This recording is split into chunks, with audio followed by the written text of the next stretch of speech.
Here we are at the Renaissance Hotel in Panama City, Panama.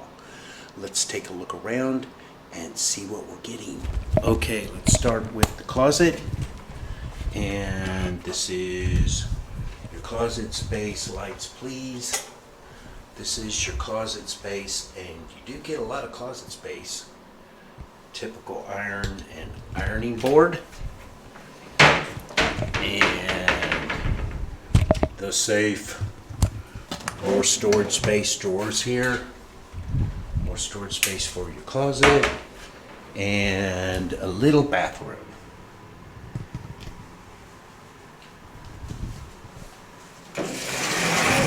Whoops, wrong way.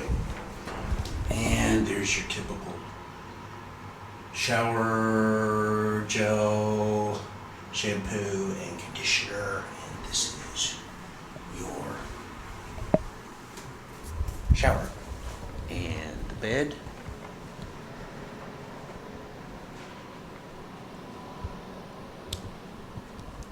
Television.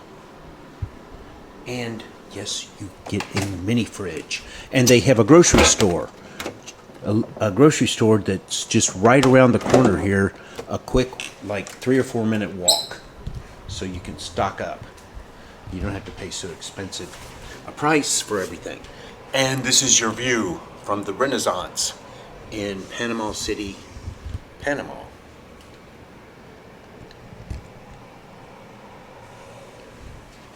And you get a chair. Somebody left a bag over there. Somebody left 2 bags over here. Another chair. Okay, well, there you have it. Let's take an overview of the room. And that is what you get for $800 for 5 nights, flights included. So the price of the flights and the room for 5 nights in Panama, $800. The Renaissance Hotel, Panama City, Panama.